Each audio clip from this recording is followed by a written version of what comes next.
Well, we're so pleased to present our 2010 Diversity Champion Award this year. And last year we had two honorees, Anne Ernie and Suba Barry.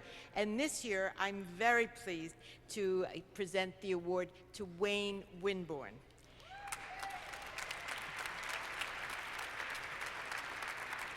So I just want to say a few things about Wayne.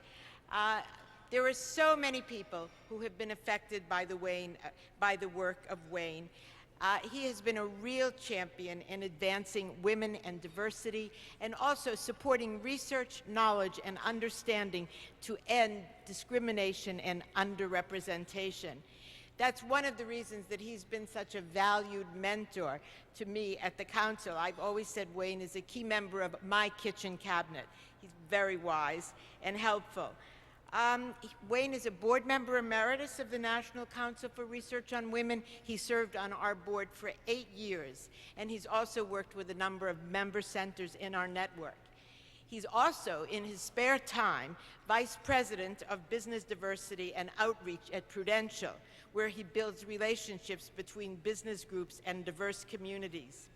He served with distinction as Director of Program and Policy Research at the National Conference for Community and Justice, which was a historic fellowship of Christians and Jews that had fought racism and bigotry for 8 decades. And before that, if there was a before that, Wayne was at the Ford Foundation, where he spearheaded programs dedicated to minority rights and equal opportunity.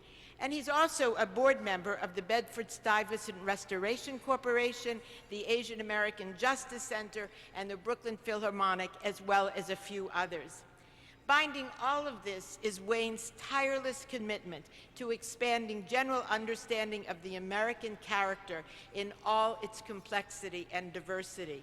But it's also Wayne's idealism and sense of humanity that makes him so very special. So it's really my honor to present our 2010 Diversity Champion Award to Wayne Winborne.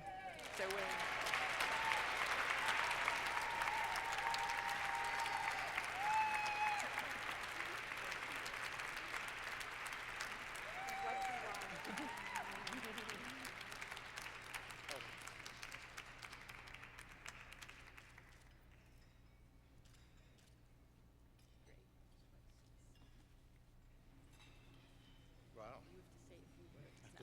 Say a few words now. That's never been a problem. But just a few. That has been a problem. Thank you so much, Linda. The incredible Linda Basch, ladies and gentlemen. We should applaud her. The council has grown under her leadership, and for those of us who are old-timers and have been around for a long time, it's really, this gathering is an amazing statement as to what she and the rest of the board and the other folks who are connected to it have done over the last decade or so. I love this organization. This means a lot to me. I'm man enough to know that women should lead, if not most of the time, all of the time. And that's not just a cheap applause line. I have a lot of cheap applause lines, but that's not one of them. And I was the only man on the board during that time. I was not the first man on the board, but during the time that I served, I was the only man on the board. And folks would ask me, and guys would ask me why, and I would often say that. But I would also say that it was such a privilege and an honor to learn and sit at the feet of these amazing, fabulous women. Marion Chamberlain, the incredible Marion Chamberlain, Donna Shavlik, Beverly Guy-Sheftall, Sherry Miles, my girl, Jacki Zehner.